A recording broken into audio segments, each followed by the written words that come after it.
வணக்கம் தோழர்களே. முந்தைய வீடியோவில் நாம் ஈகோ பற்றி பார்த்தோம்.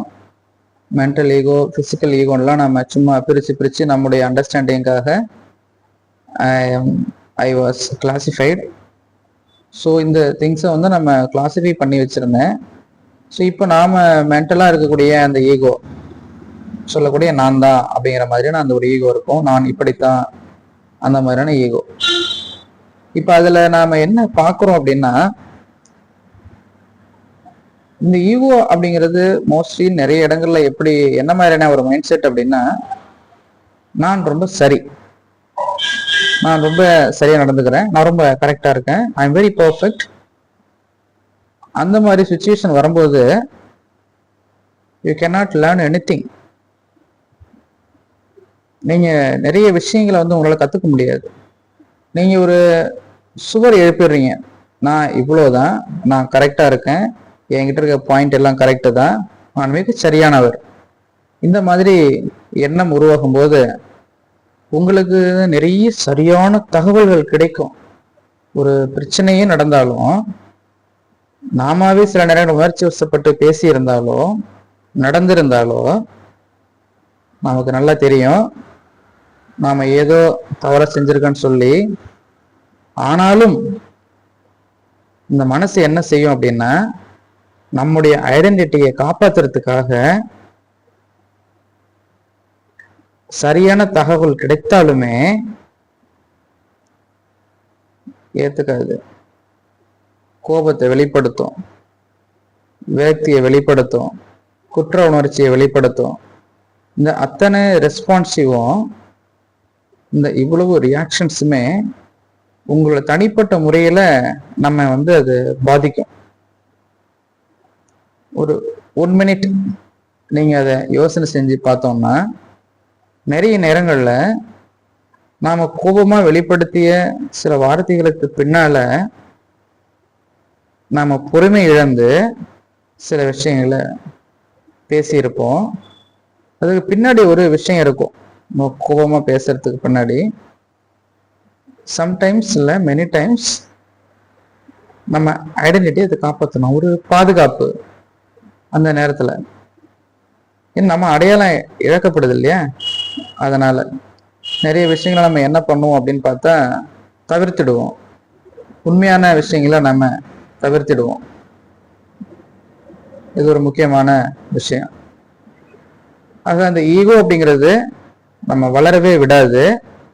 புதிய தகவல்களை நம்ம உள்வாங்கிக்க முடியாது.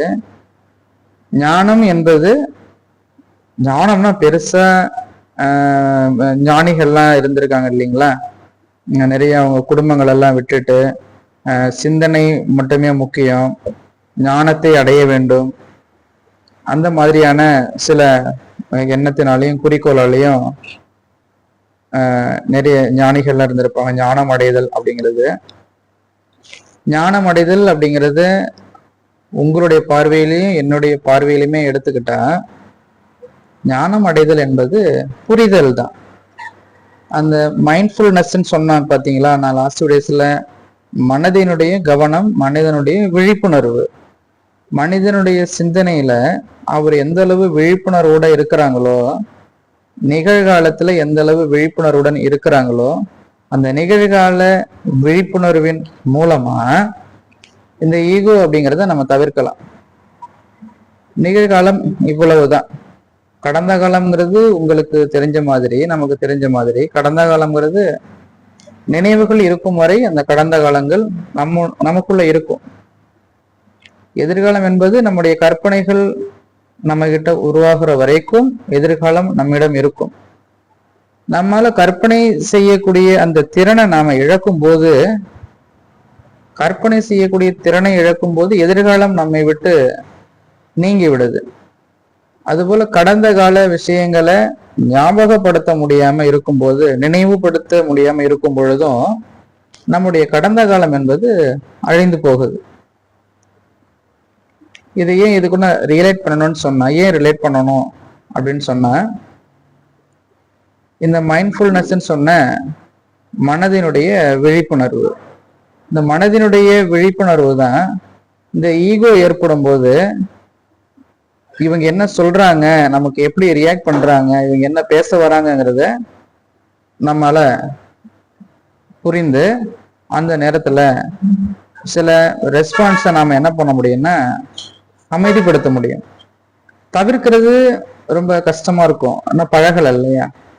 பழகும்போது நமக்கு அது புரிஞ்சிடும். ஸோ இந்த ரெஸ்பான்ஸ் நம்ம தவிர்க்கலாம். அதுக்கு தான் இந்த மைண்ட்ஃபுல்னஸ் இந்த இடத்துல யூஸ் ஆகுது ஈகோக்கு. இந்த ஈகோவை இன்னும் டீட்டெயிலாக சில விஷயங்களை நம்ம அடுத்த வீடியோவில் பார்க்கலாம். இன்னும் நிறைய இன்ட்ரெஸ்டிங்கான விஷயங்கள்லாம் இருக்கு. ஸோ நமக்கு என்ன தோணுச்சோ அதெல்லாம் நாம் இங்கே பேசுகிறோம். தோன்றது ஆட்டோமேட்டிக்காக தோன்றது கிடையாது. நம்ம என்னெல்லாம் இதனால வரையும் ஆழ்ந்து சிந்தனை செய்திருக்கிறோமோ அந்த சிந்தனையில இருந்து வெளியே வர்றது எல்லாத்தையும் நாம் உங்ககிட்ட ஷேர் பண்றோம். அடுத்த வீடியோல பார்க்கலாம். நன்றி தோழர்களே.